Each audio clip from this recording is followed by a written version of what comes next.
alamin. Allahumma shalli wa sallim ala sayyidina Muhammadin sayyidil tahiril mutahhar dzil wajhil azhar wan nuril anwar wa sahibil haudhi wal kautsar wal mubarra an kulli aibin wa danas fil batini wal madhar wa ala alihi wa sahbihi wa la haula wa la quwwata illa billahil aliyyil azim, amma ba'd. Nah, meneruskan pembahasan sebelumnya yang kemarin sudah dibahas masalah syarat daripada kewajiban puasa dan juga rukun-rukun puasa. Sebelum kita memasuki ke pembahasan setelahnya, pembahasan baru yaitu kesunahan puasa dan kemakruhan puasa. Ada kesunahan dan juga ada kemakruhannya. Sebelum masuk di situ, di sini akan dibahas dua permasalahan penting yang berkaitan tentang niat puasa. Yang kemarin dikatakan bahwasanya rukunnya puasa ada dua. Yang pertama adalah kemarin adalah niat. Yang kedua, menahan diri dari segala hal yang membatalkan puasa dari mulai terbit fajar sampai terbenam matahari. Nah, yang pertama, niat. Kemarin sudah dikatakan bahwasanya banyak pembahasan yang akan dibahas di dalam masalah niat. Nah, di sini ada permasalahan penting di dalam permasalahan daripada niat. Di sini akan saya bahas dua permasalahan. Permasalahan pertama adalah munculnya perkara yang bisa membatalkan niat, membatalkan puasanya dia setelah dia niat, sebelum terbit fajar. Contoh, ketika seseorang dia niat setelah sholat taraweh, habis sholat taraweh, selesai sholat isya, kemudian dia sholat taraweh, setelah sholat taraweh kemudian dia niat, nawaitu shauma ghadin an ada'i fardhi syahri Ramadan hadhihi sanah lillahi ta'ala. Setelah dia niat kemudian dia tidur. Atau kemudian dia makan. Setelah dia niat makan, lapar di pertengahan malam, lapar jam 12 bangun dia makan. Kemudian waktu sahur dia bangun tidur, sebelum terbit fajar dia bangun untuk apa? Untuk sahur. Jam 3 dia bangun untuk apa? Untuk sahur. Maka setelah dia niat, setelah taraweh, kemudian dia makan, kemudian dia minum, kemudian dia bangun tidur, apakah ini bisa membatalkan daripada niatnya dia yang setelah taraweh? Sehingga perlu untuk memperbarui daripada niatnya lagi sebelum terbit fajar. Nah, di sini dibahas. Seseorang yang dia niat di permulaan daripada malamnya setelah terbenam matahari tentunya. Ketika dia niat, kemudian dia melaksanakan hal-hal yang bisa membatalkan daripada niat menurut pendapat seperti makan, minum, kemudian tidur yang dia bangun sebelum terbit fajar. Maka di sini ada dua pendapat. Pendapat yang pertama seperti yang dikemukakan oleh Abu Ishaq Al-Marwazi. Beliau mengatakan seorang yang niat kemudian dia tidur, tapi dia tidak terbangun sampai terbit fajar. Habis niat setelah sholat taraweh dia tidur. Kemudian tidak terbangun sampai terbit fajar. Bangun Allahu Akbar, Allahu Akbar. Waktu azan. Apakah wajib bagi dia untuk memperbaharui niat? Karena sebab tidurnya, maka menurut beliau tidak diwajibkan untuk memperbaharui niat. Kenapa? Karena dia tidak terbangun. Karena dia tidak terbangun sampai terbit apa? Terbit fajar. Tapi jikalau dia terbangun, waktu sahur jam 3 dia terbangun. Atau setelah dia niat, setelah taraweh tadi itu dia makan. Setelah niat dia makan, kemudian dia minum. Apakah nanti di waktu sahur sebelum terbit fajar wajib bagi dia untuk memperbaharui niat yang pertama yang telah dia batalkan karena sebab makan? Menurut beliau, Abu Ishaq Al-Marwazi, beliau mengatakan wajib untuk memperbaharui niat. Alasannya kenapa? Karena makan dan minumnya dia dan tidur, bangun tidurnya dia, itu bisa mentiadakan, membatalkan daripada niat yang telah dia niati setelah taraweh. Itu menurut Abu Ishaq Al-Marwazi. Tapi kalau menurut pendapat yang mu'tamad, yaitu pendapat yang kedua, ini pendapat yang mu'tamad. Pendapat yang mu'tamad sebenarnya ini pendapat yang pertama ya. Pendapat yang mu'tamad adalah tidak diwajibkan bagi dia untuk memperbaharui niat. Seseorang yang dia tidur kemudian terbangun waktu sahur atau dia habis sholat taraweh dia niat, kemudian dia tidur dan terbangun, atau setelah dia niat dia makan. Lah, hal-hal tersebut makan, minum, kemudian bangun tidur, apakah membatalkan niatnya sehingga wajib bagi dia untuk memperbarui niat? Tidak diwajibkan menurut pendapat yang mu'tamad. Sehingga kalau kita habis niat, habis sholat taraweh kemudian kita tidur, bangun sahur, atau sebelum tidur kita makan dulu, bangun sahur, makan lagi. Apakah ini membatalkan niat yang setelah taraweh? Menurut pendapat yang utama tidak membatalkan. Sehingga tidak wajib bagi kita untuk niat lagi. Apa dalilnya?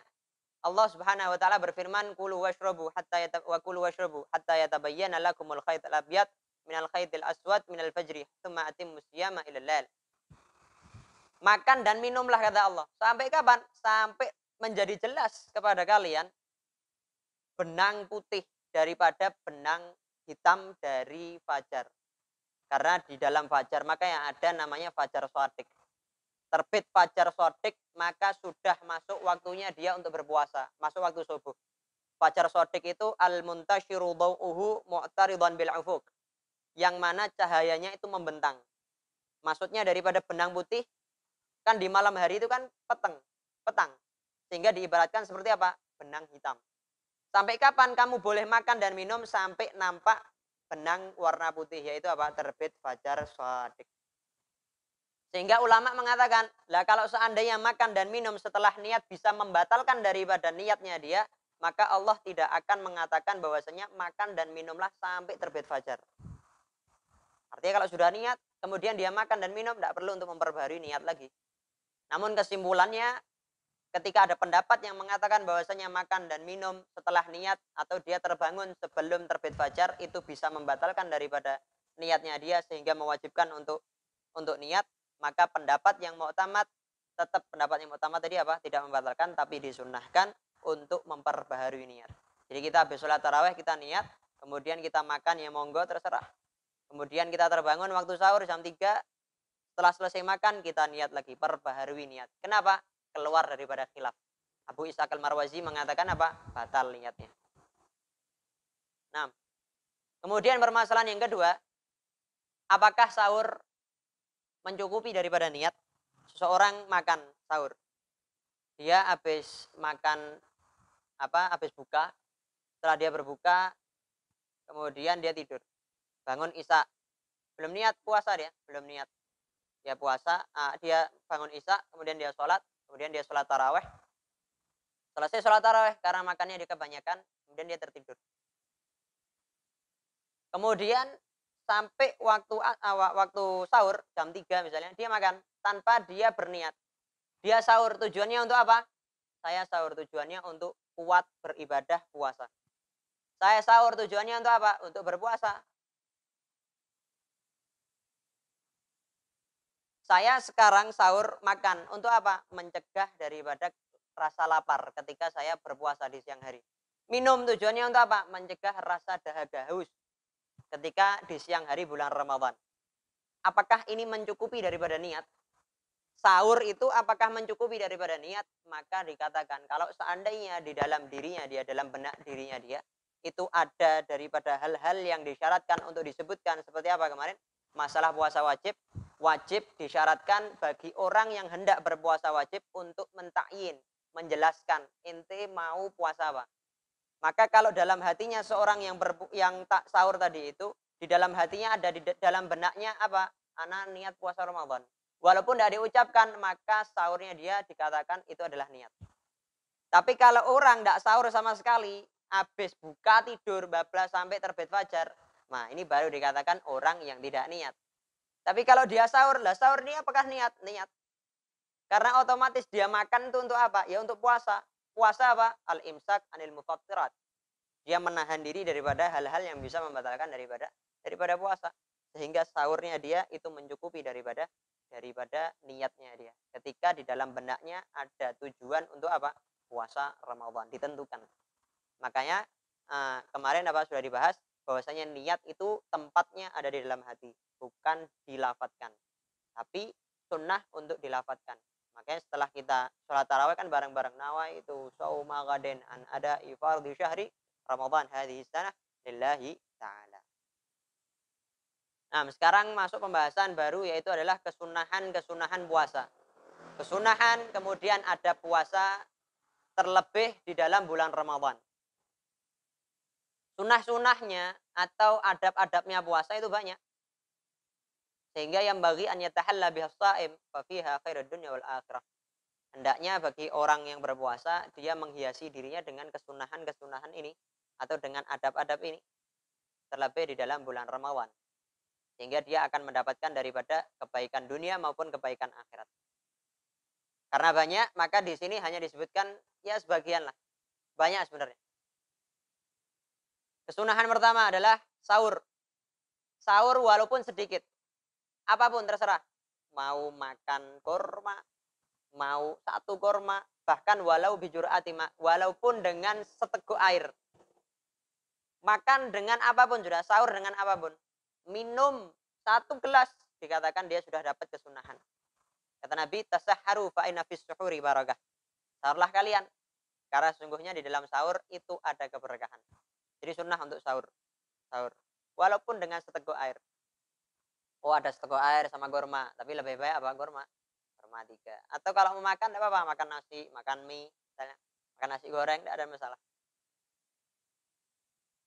Nah, kesunahannya sebenarnya sama seperti berbuka. Berbuka kan pakai apa? Pakai kurma. Ini ketika sahur juga pakai kurma. Kapan masuk waktu sahur? Masuk waktu sahur mulai pertengahan malam. Oh, pertengahan malam jam berapa? Jam 12 ke atas. Ya berarti mulai masuknya jam 12 ke atas. Makan buka diniati saya sekalian sahur. Habis terawih itu dia makan. Ini sekalian sahur. Habis itu tak tidur sampai subuh. Tidak mencukupi daripada sahur ya. Karena sahur masuk waktunya setelah sepertengahan malam. Paruh malam, nah itu masuk daripada waktu sahur. Jam 2 bisa, jam 3 bisa, jam 1 bisa. Tapi kalau masih jam 8 itu tidak mencukupi daripada sahur. Karena mulai masuk waktu sahur kapan? Dari pertengahan malam. Kemudian kesunahan berikutnya adalah mengakhirkan sahur. Sahur jangan awal-awal, jangan jam 2 sahur jam 2, jangan. Sunnahnya itu diakhirkan, kebalikannya daripada berbuka. Nanti disebutkan kalau berbuka sunnahnya itu dipercepat. Tapi kalau sahur diperlambat, diakhirkan. Sekiranya tidak terlalu lah. Mengakhirkannya tidak terlalu. Makanya sunnahnya itu dia menahan imsak. Imsak menahan diri daripada makan dan minum seukuran 50 ayat sebelum terbit fajar. Oh terbit fajar, lihat di aplikasi. Oh jam berapa? 4:30. Maka jam 4:30 kurang 15 menit. Karena ukuran 50 ayat itu kira-kira robo seperempat jam. Kira-kira seperempat jam. Makanya sunnahnya seorang itu imsak menahan diri daripada makan dan minum seukuran seperempat jam sebelum terbit fajar. Makanya sunnahnya apa? Sahurnya diakhirkan. Jam 4. Gitu. Kemudian kesunahan berikutnya adalah disunahkan untuk takhlil. Takhlil mim baqayat ta'am. Takhlil bainal asnan mim baqayat ta'am. Takhlil itu pakai tusuk gigi itu. Menyela-nyelai sisa makanan daripada di antara gigi. Itu hukumnya sunnah setelah sahur. Habis makan sahur, apalagi habis makan ayam, makan daging. Kemudian ambil tusuk gigi, sela-selai. Hukumnya sunnah. Sebagaimana sebelum siwak juga sebenarnya disunahkan untuk disela-selai. Sebenarnya sebelum bersiwak, kita sebelum bersiwak sunnah untuk disela-selai. Habis makan gitu, mau sholat maghrib misalnya, habis sahur, habis berbuka, karena sunnahnya berbuka nanti, yaitu sebelum sholat. Oh mau berbuka, ambil tusuk gigi dulu, kemudian disela-selai. Dan ini setelah bersahur, dia ambil tusuk gigi untuk disela-selai. Karena ada pendapat yang mengatakan bahwasanya menyela-nyelai makanan di antara gigi itu lebih ditekankan daripada siwak bagi orang yang berpuasa. Kemudian kesunahan berikutnya adalah memakai wangi-wangian bagi orang yang berpuasa sebelum terbit fajar. Habis sahur, pakai wangi-wangian. Habis sahur, pakai wangi-wangian. Pakai wangi-wangian sebelum terbit fajar. Kenapa? Karena pengen puasa. Dikiaskan seperti orang yang ingin ihram. Orang yang ingin ihram itu sunnahnya pakai wangi-wangian dulu. Kemudian baru ihram dia. Baru niat ihram. Nah ini orang yang hendak berpuasa. Ini mau berpuasa. Sebentar lagi terbit fajar. Pakai wangi-wangian. Kemudian disunahkan siwak. Jadi dalam siwak itu, seorang yang berpuasa boleh tidak dia bersiwak? Sebelum tergelincir matahari, sebelum masuk waktu zuhur, itu hukumnya sunnah. Sunnah pakai siwak. Oh waktu subuh pakai siwak. Sampai kapan? Pendapat yang mau tamat sampai zuhur. Setelah zuhur seseorang dimakruhkan, orang yang berpuasa dimakruhkan bagi dia untuk bersiwak. Pendapat yang muktamad. Tapi ada sebagian daripada ashabus Syafi'i sebagaimana pendapatnya daripada Al-Imam Nawawi, beliau mengatakan tidak dimakruhkan walaupun setelah zuhur. Setelah zuhur boleh tidak bersiwak menurut Imam Nawawi? Boleh. Tapi pendapat yang muktamad cukup sampai zuhur sudah selesai waktunya. Berarti sebelum zuhur tidak ada khilaf. Sebelum zuhur pendapat apapun mengatakan sunnah untuk bersiwak. Mulai zuhur itu ada khilaf. Lah salaf gimana menanggapinya? Salaf sampai asar. Habis sholat asar tidak pakai. Jadi subuh pakai siwak. Zuhur pakai siwak. Habis sholat asar pakai siwak. Mulai tidak pakai siwak setelah sholat asar itu sampai maghrib. Tapi kadang siwaknya itu tidak terlalu tidak terlalu nemen lah. Jadi siwaknya cukup ditempelkan dalam giginya aja. Nah, kemudian kesunahan berikutnya adalah berbuka menggunakan korma. Sunnahnya itu pakai korma yang basah, rutab.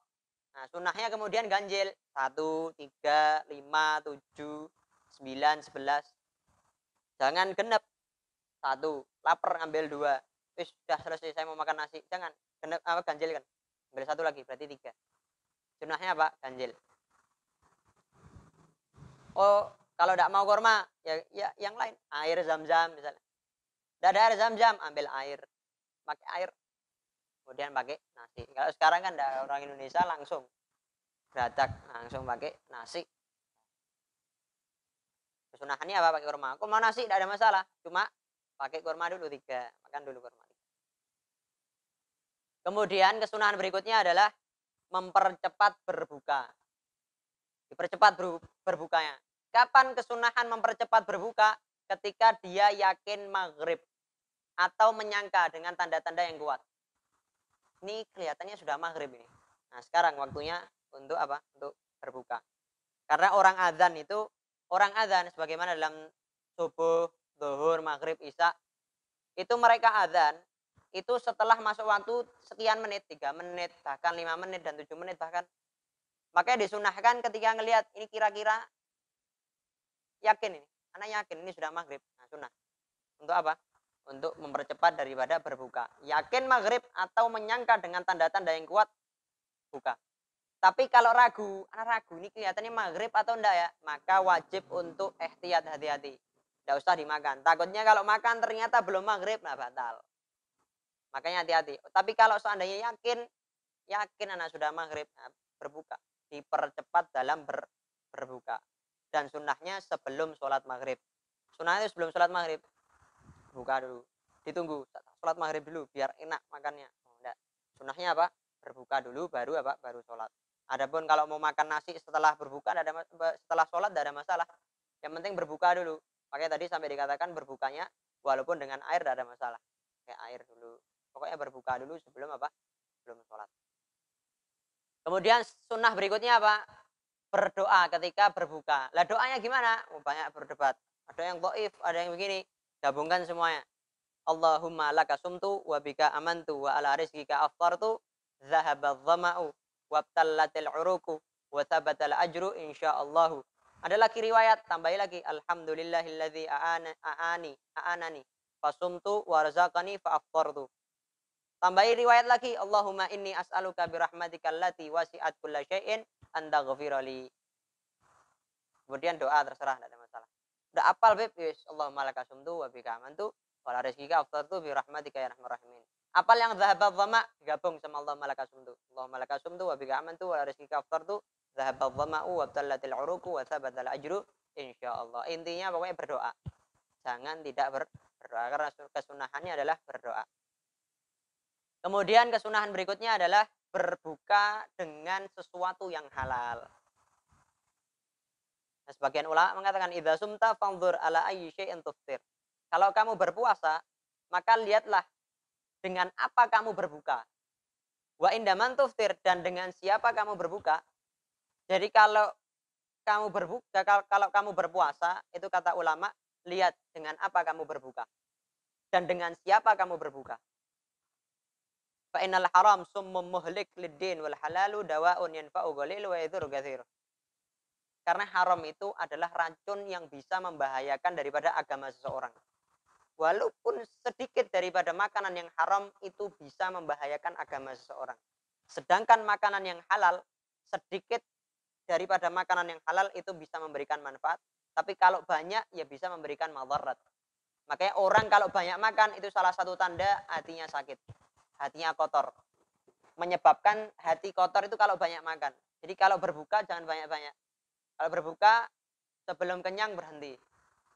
Jadi jangan terlalu banyak karena nanti di kesunahannya adalah meninggalkan rasa kenyang ketika berbuka. Kebalikannya berarti kalau terlalu kenyang makruh. Kemakruhan daripada berpuasa. Sebagaimana Al-Habib Abdullah bin Husain bin Zahir, beliau mengatakan waftir alal halali ya talibal kamal. Berbukalah atas makanan yang halal wahai orang yang mencari kesempurnaan, kata Al-Imam Abdullah bin Husain bin Zahir. Kemudian kesunahan berikutnya adalah memberikan buka puasa kepada orang yang berpuasa. Memberikan makanan. Oh, buka bersama bareng anak yatim misalnya. Buka bersama bareng fukara, orang fakir, orang miskin. Atau ketemu di jalan. Orang kelihatannya puasa. Pak, puasa Pak. Ya, kasih walaupun dengan seteguk air. Walaupun dengan satu biji kurma. Sunnah untuk memberikan makanan buka bagi orang yang berpuasa. Tapi yang paling sempurna adalah sampai mereka kenyang. Kalau mau dapat kesunahannya walaupun seteguk air atau walaupun satu biji kurma. Tapi kalau mau sempurna sampai mereka kenyang. Undang bareng ke rumah. Untuk apa? Makan bareng. Ayo makan bareng. Dan makan bareng sama mereka. Karena Nabi Muhammad SAW bersabda, hadis riwayat Tirmidzi, beliau mengatakan, man fattara sha'iman, siapa yang memberi buka puasa bagi orang yang berpuasa, kana lahu mithla ajrihi ghaira annahu la yunqas min ajri shaim syai'an. Orang yang memberikan buka bagi orang yang berpuasa, maka dia mendapatkan pahala orang yang berbuka tadi itu.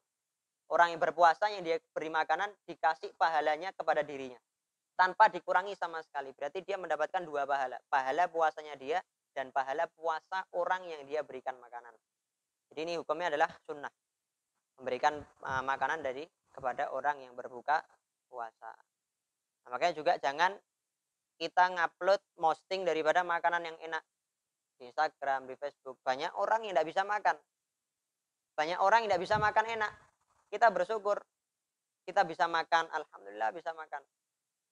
Belum makan di foto dulu, di posting, alhamdulillah makanannya enak. Kita pikirkan orang lain, jangan memikirkan diri sendiri.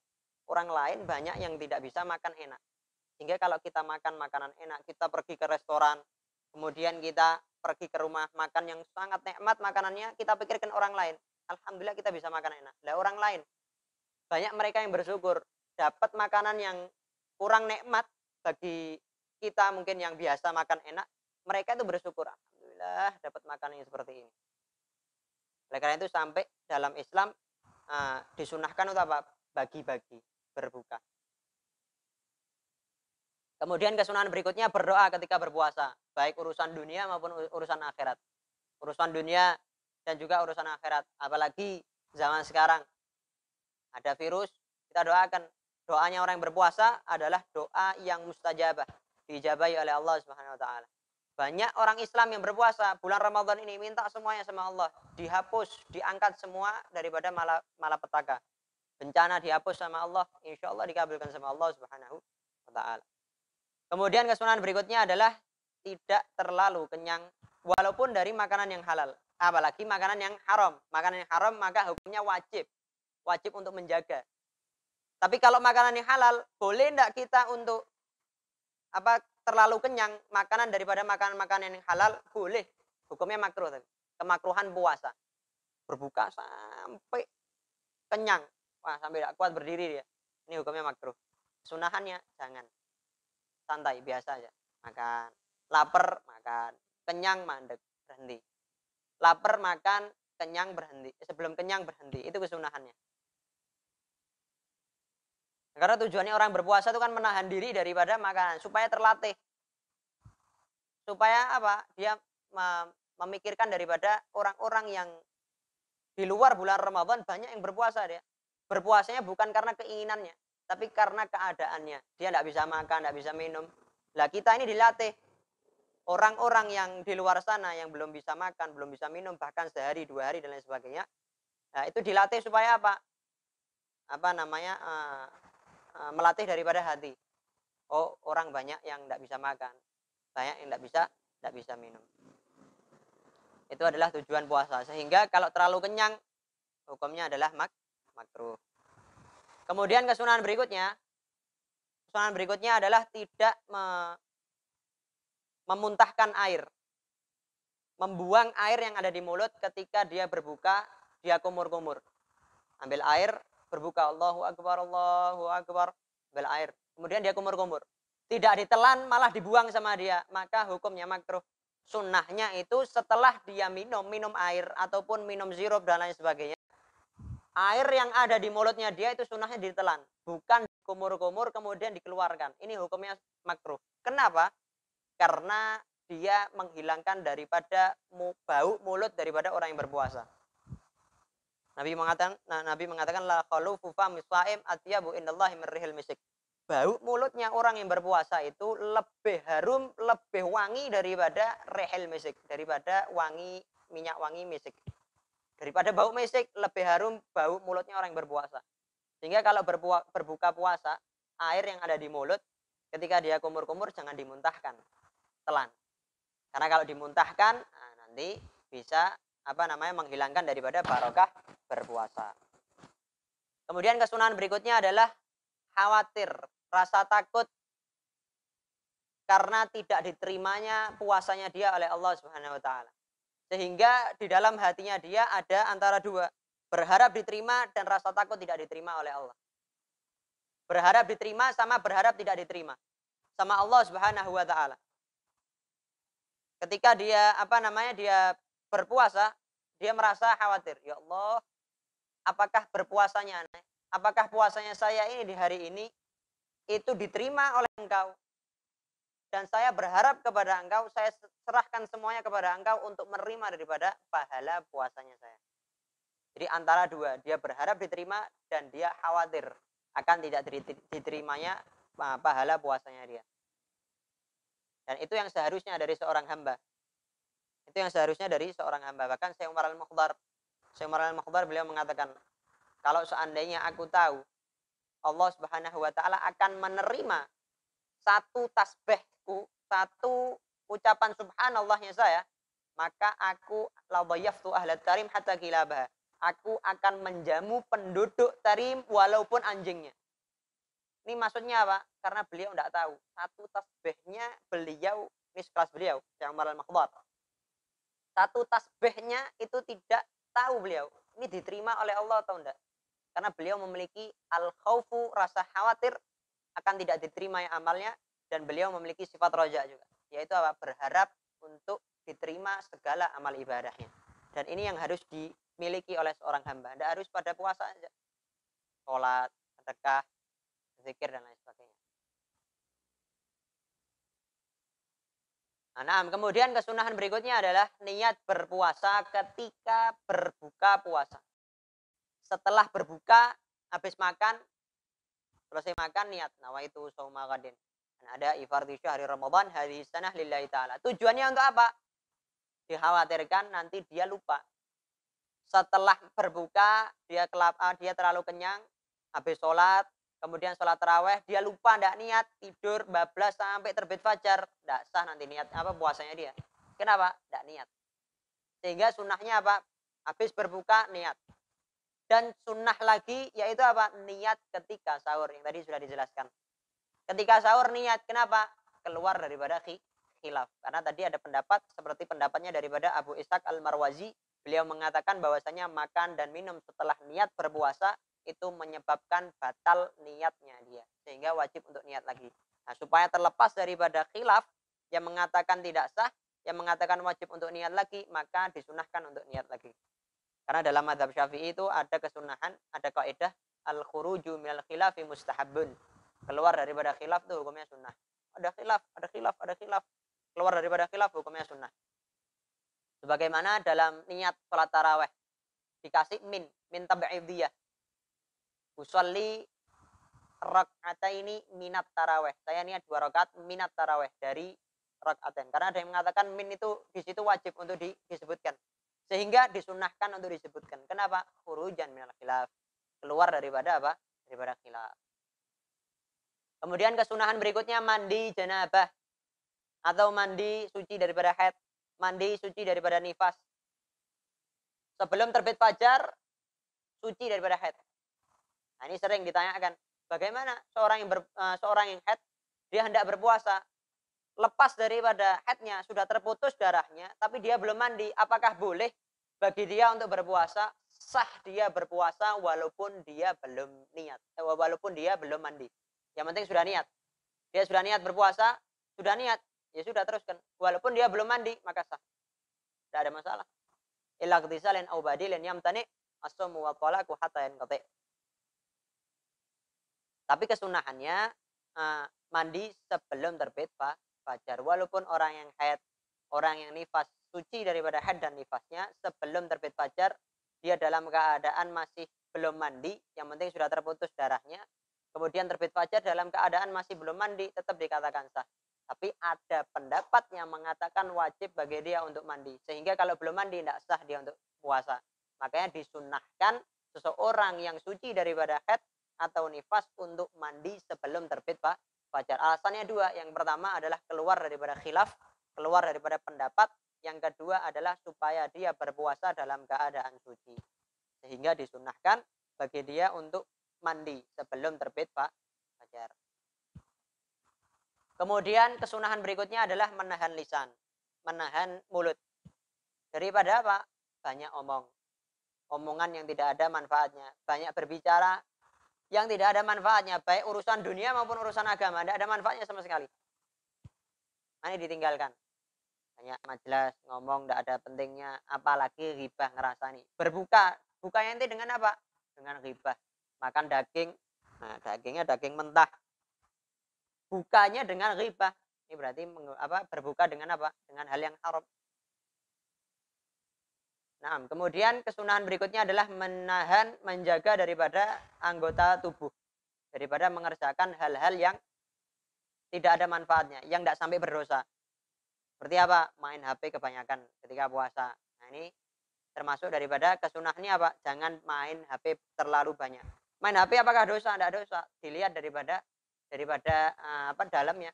Kalau dia melihat hal-hal yang tidak benar, yang haram, malah hukumnya adalah haram bagi dia menggunakan daripada HP tersebut. Sehingga menahannya hukumnya wajib karena menimbulkan daripada dosa. Tapi kalau tidak sampai berbuat dosa, chat WA, tidak ada masalah. Tapi kalau penting ya tidak ada masalah. Tapi tidak penting, buka HP, buka lock screen, kemudian putar-putar HP, wallpapernya diputar-putar. Ini tidak ada pentingnya ini. Lebih baik baca Quran, belajar, nonton film, tidak penting. Lebih baik apa? Belajar. Nah, kemudian kesunahan berikutnya adalah meninggalkan syahwat-syahwat yang mubah. Karena ada syahwat yang haram, ada syahwat yang makruh, ada syahwat yang mubah. Syahwat yang mubah seperti apa? Contohnya main PS misalnya. PS syahwat mubah. Kemudian apalagi pakai minyak wangi. Pakai minyak wangi ini syahwat, hal-hal syahwat daripada hal yang bisa untuk dicium, pandangan, pendengaran, syahwat-syahwat yang mubah yang tidak sampai membatalkan puasa. Ada syahwat yang bisa membatalkan puasa. Contohnya apa? Syahwat yang bisa membatalkan puasa ketika dia berciuman dengan istrinya sampai keluar mani. Karena sebab apa? Bersentuhan tadi itu. Maka hukumnya bisa membatalkan daripada puasa. Nah, hukumnya haram. Karena bisa memancing daripada syahwat. Tapi kalau syahwat mubah yang tidak sampai membatalkan puasa, seperti pakai minyak-minyakan tadi itu, pakai minyak wangi. Sunnahnya sebelum sahur, sebelum terbit fajar. Tapi di siang hari bulan Ramadan, tinggalkan minyak wangi. Tidak usah pakai minyak wangi. Nanti waktu tarawih pakai minyak wangi, tidak ada masalah. Tapi kalau hari Jumat, kan hari Jumat sunnah untuk pakai minyak wangi. Terus hukumnya gimana? Bagian ulama tetap mengatakan tidak usah pakai minyak wangi. Walaupun hari Jumat di siang hari bulan Ramadan. Tapi ada pendapat seperti Al-Imam Abu Makramah. Beliau mengatakan kalau memang hari Jumat di siang hari bulan Ramadan tidak ada masalah. Khusus hari Jumat tetap disunahkan untuk memakai minyak wangi. Tapi selain itu hukumnya adalah makruh. Bagaimana Al-Imam Nawawi dalam kitabnya Minhajul Thalibin juga mengatakan jaga diri kamu daripada syahwat-syahwat yang mubah di dalam berpuasa. Salah satu contohnya adalah memakai minyak wangi. Kemudian sunnahnya apa? memperbanyak daripada sedekah. Di siang hari bulan Ramadan sedekah. Sedekah kepada orang-orang fakir miskin. Keluar sedekah. Semampunya lah, semampunya sedekah. Ketika berbuka, sedekahnya dengan apa? Memberi buka puasa kepada mereka. Kemudian sunnah berikutnya apa? Memperbanyak daripada membaca Al-Quran. Baca terus Al-Quran. Baca Al-Quran terus. Habis sholat duhur baca, habis sholat subuh baca, sholat maghrib baca, baca terus. Gunakan puasa ini untuk apa? Untuk berpuasa. Apalagi gunakan berpuasa ini untuk apa? Untuk membaca Al-Quran. Apalagi di bulan Ramadan. Kemudian kesunahan berikutnya menyibukkan diri dengan apa? Zikir, dengan ilmu. Memperbanyak dengan apa? Dengan ilmu, baca kitab, baca buku tentang ilmu, dengarkan kajian tentang ilmu, dengarkan daripada video-video yang bermanfaat tentang ilmu. Nah, ini hukumnya apa? Sunnah. Jangan ngelihat video-video yang tidak benar, video-video yang tidak ada pentingnya. Walaupun syahwat yang mubah tadi apa? Sunnahnya ditinggalkan. Tapi berpindah dengan hal-hal yang bermanfaat, yang bisa memunculkan daripada manfaat-manfaat atau pahala-pahala. Kemudian kesunahan berikutnya memperbanyak daripada sholat-sholat sunnah. Sholat awabin, 6 rakaat atau bisa lebih 20 rakaat bisa juga, 2 rakaat juga minimal. Sholat awabin yaitu antara maghrib sama isya. Sholat duha, kemudian sholat tasbih. Oh, tidak bisa setiap hari, ya minimal seminggu sekali, sebulan sekali, Ramadan sekali sudah minimal. Sunnah untuk memperbanyak daripada sholat-sholat apa? Sholat-sholat sunnah. Kemudian menjaga daripada sholat taraweh dari malam pertama sampai akhir. Karena ada hadis Nabi Muhammad SAW bersabda, man qama, siapa orang yang bangun untuk apa? Sholat taraweh. Di sini maksudnya qama adalah sholat taraweh. Siapa yang dia sholat taraweh imanan wahtisaban, dalam keadaan iman dan mengharapkan pahala dari Allah Subhanahu wa taala, maka ghufira lahu ma taqaddama min dzambih. Maka dia akan diampuni dosanya oleh Allah daripada dosa-dosa yang telah berlalu. Diampuni semua dosanya oleh Allah Subhanahu wa taala. Sudah puasa, sholat tarawih dalam keadaan iman dan mengharapkan pahala dari Allah. Ya, dosanya sudah dileburkan sama Allah Subhanahu wa taala. Dijaga sholat tarawihnya, jangan sampai ditinggalkan. Kemudian sunan berikutnya adalah menjaga daripada sholat witir. Dalam puasa Ramadan, habis sholat tarawih kan ada sholat witir. Jaga sholat witir. Walaupun tidak sampai 11, 3 rakaat tidak ada masalah. Karena sunahnya sebenarnya paling afdal, paling banyaknya berapa? 11 rakaat. Kalau tidak bisa 11 sih, sudah 3 tidak ada masalah. Tapi tetap dijaga. Dari awal bulan Ramadan sampai akhir, jaga sholat witir. Jadi sholat witir di bulan Ramadan ini memiliki 3 kekhususan. Dibanding dengan sholat witir di selain daripada bulan Ramadan. Ada 3 kekhususan sholat witir yang tidak dimiliki oleh sholat witir di selain bulan Ramadan. Yang pertama adalah disunahkan untuk berjamaah. Khusus witir di bulan Ramadan sunnah untuk berjamaah. Tapi kalau di selain bulan Ramadan tidak sunnah. Oh, bukan bulan Ramadan tidak sunnah witir untuk sholat berjamaah. Tapi khusus bulan Ramadan sunnah untuk apa? Berjamaah. Yang kedua disunahkan untuk mengeraskan suara. Disunahkan untuk mengeraskan suara. Sebenarnya kalau di luar bulan Ramadan sholat witir tidak sunnah untuk dikeraskan. Sunnahnya israr pelan. Tapi kalau bulan puasa, bulan Ramadan sunnahnya apa? Jahar, dikeraskan. Kemudian yang ketiga adalah disunahkan kunut di separuh bulan Ramadan akhir. Di pertengahan akhir bulan Ramadan disunahkan untuk kunut dalam sholat witir. Dalam pertengahan akhir. Ya, 15 hari terakhir dalam bulan Ramadan disunahkan untuk apa? Untuk kunut. Ini 3 kekhususan yang dimiliki oleh sholat witir di bulan Ramadan. Kemudian kesunahan berikutnya adalah bersungguh-sungguh di 10 hari terakhir pada bulan Ramadan. Karena di dalamnya ada di 10 hari terakhir tersebut karena ada Lailatul Qadar. Karena ulama berbeda pendapat. Lailatul Qadar itu kira-kira kapan? Ada yang mengira-kira. Kalau Imam Syafi'i condongnya itu kira-kira Lailatul Qadar pada tanggal 21 kalau tidak 23. 21 kalau tidak 23. Pokoknya 10 hari terakhir yang ganjil. 21, 23, 25, 27, 29. Tapi jumhur ulama mengatakan kira-kira paling seringnya itu jatuh pada tanggal 27 Ramadan. Diambil dari mana 27? Dari Lailatul Qadar. Lailatul Qadar itu hurufnya ada 9. Lam, ya, lam, ta, alif, qaf, dal, ro. Nah, lam, ya, lam, ta, alif, qaf, dal, ro. Ya, ada berapa? 8. Ada 8 atau 9? Lam, ya, lam, ta, alif, lam, qaf, dal, ra. 9. Ada 9. Di dalam Al-Qur'an disebutkan 3 kali. Inna anzalnahu fi lailatul qadar. Wa ma adraka ma lailatul qadar. Lailatul qadri khairum min alfi syahr. Ada 3, 9 kali 3, 20 tuh. 7 diambil dari situ. Sebagian ulama mengatakan kebanyakan dari dulu sampai sekarang, termasuk juga Habib Salim Asy-Syadhili. Dia mengatakan paling banyaknya terjadi malam Lailatul Qadar itu tanggal 27 Ramadan. Berada di kapan 27 itu? 10 hari terakhir.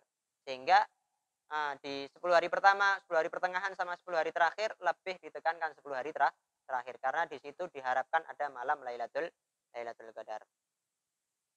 Kemudian disunahkan juga apa? Mandi di setiap malam bulan Ramadan. Waktunya kapan? Waktunya habis maghrib sebelum sholat taraweh. Jadi bainal maghrib wal isya, antara maghrib sama isya. Belum maghrib, setelah maghrib sebelum sholat taraweh mandi. Habis mandi pakai wangi-wangian juga, pakai bukhur. Ya bukhur. Hukumnya sunnah.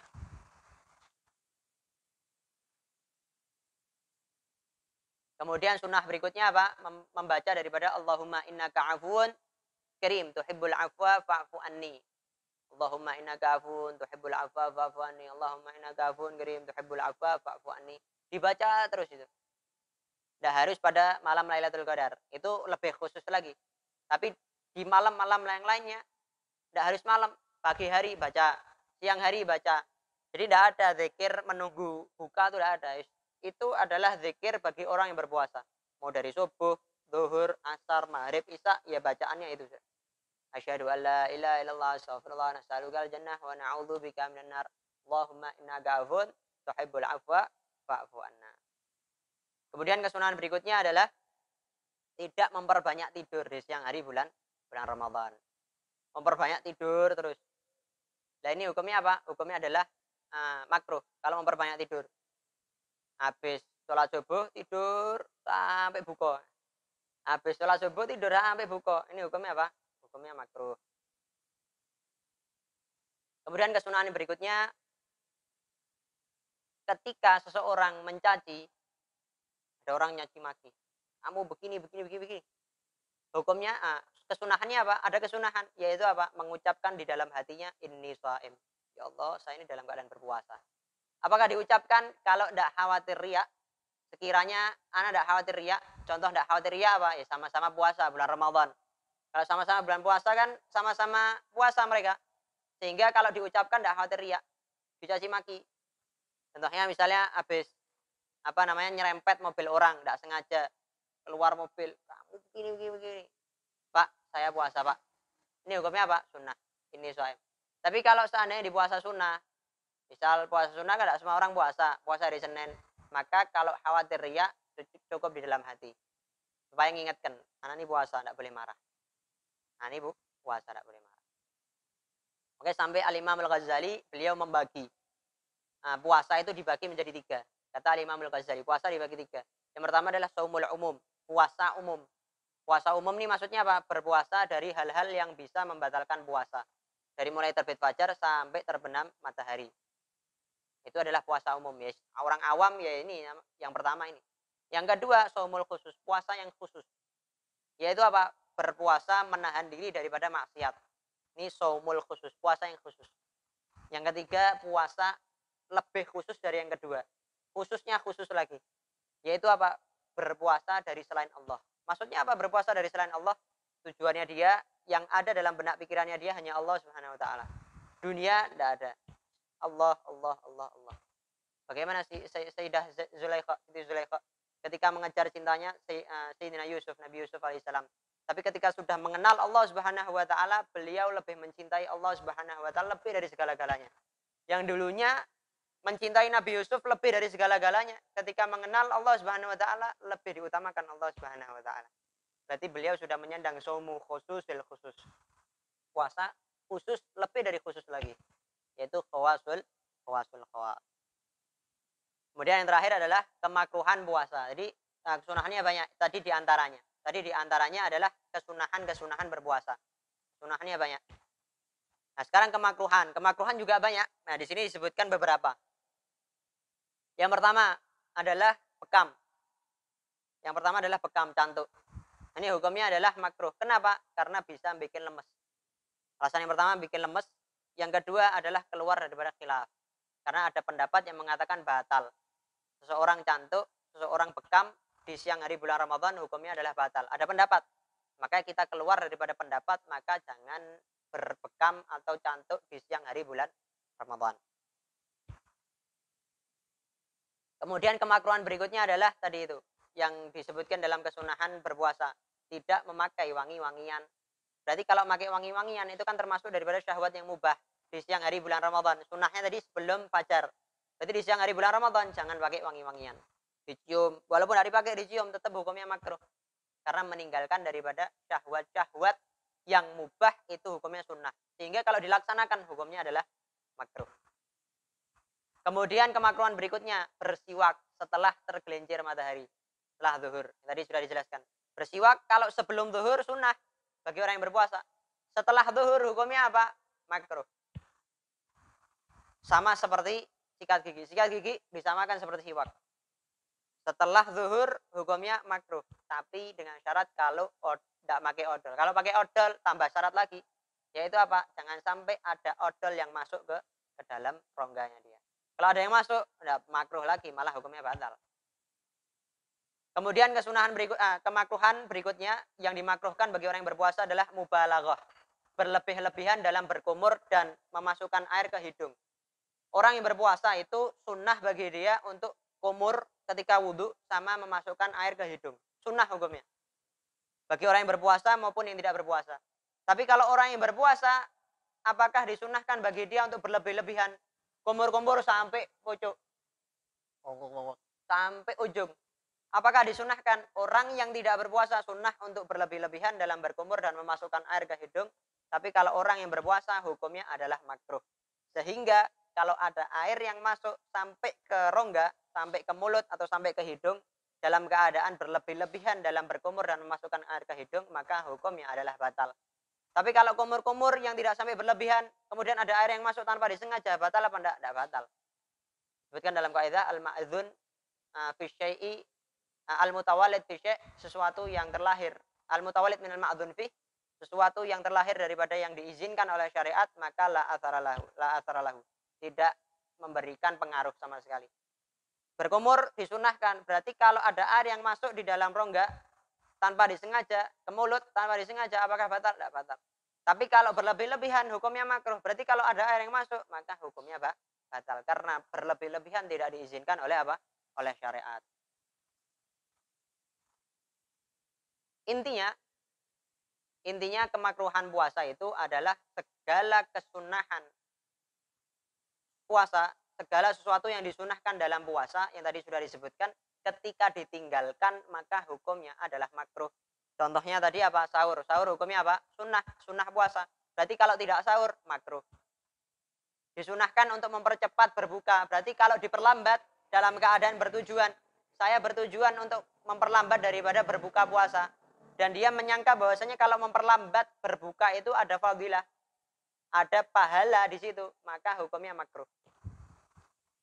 Kesunahan puasa ketika ditinggalkan maka hukumnya makruh atau dilakukan ketika dilarang dalam kesunahan berpuasa. Contohnya, seseorang dimakruhkan untuk seseorang ketika berpuasa disunahkan bagi dia untuk tidak bercelak di siang hari bulan Ramadan.